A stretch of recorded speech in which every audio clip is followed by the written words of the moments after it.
Hello. So, after doing research in my state on counselor discipline, I found that the most common reason for board discipline is inappropriate relationships with the clients.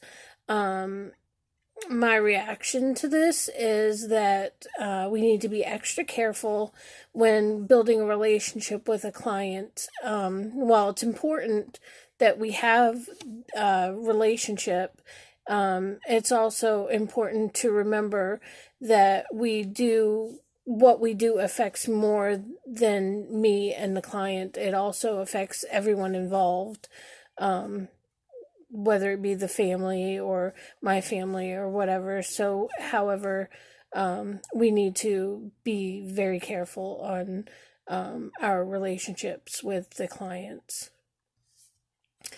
Um, some of the themes that I see for the board discipline is the relationships becoming too personal, which then turns into inappropriate sexual relationships. One of the most recent cases that I saw was um, it was a sexual relationship between a counselor and a married man. It started out as couples counseling, and they all became friends. They started to have an out of work relationship. The counselor would meet with the couple for lunch, and they even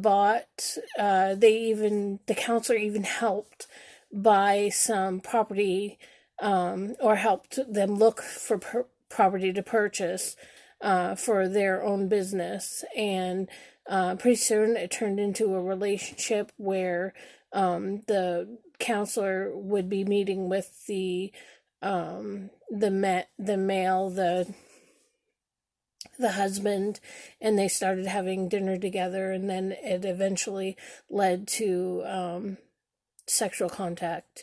And the ACA Code of Ethics is pretty clear on sexual relationships in a client counselor relationship.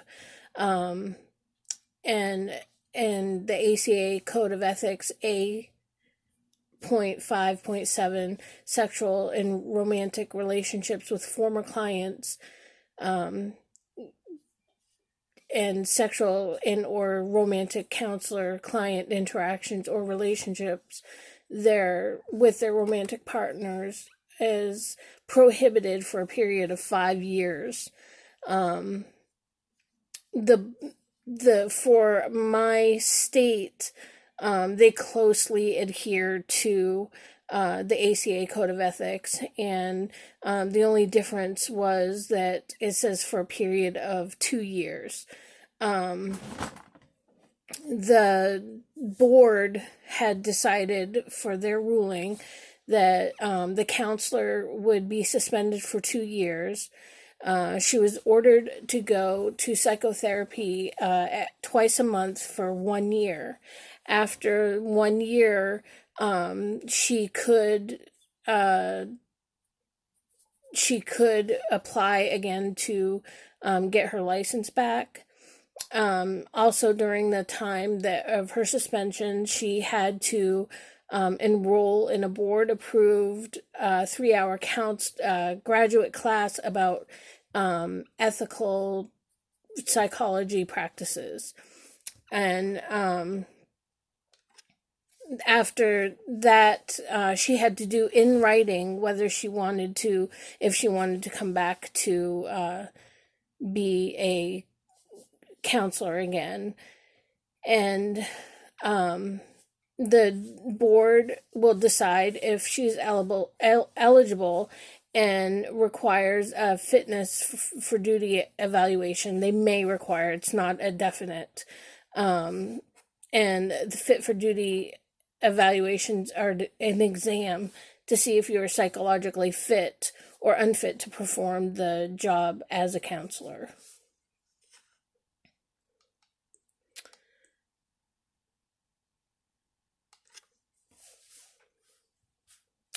the question that this brings to my mind is, after learning and reading the code of ethics and seeing the discipline proceedings, why would somebody even consider risking their career by engaging in inappropriate relationships?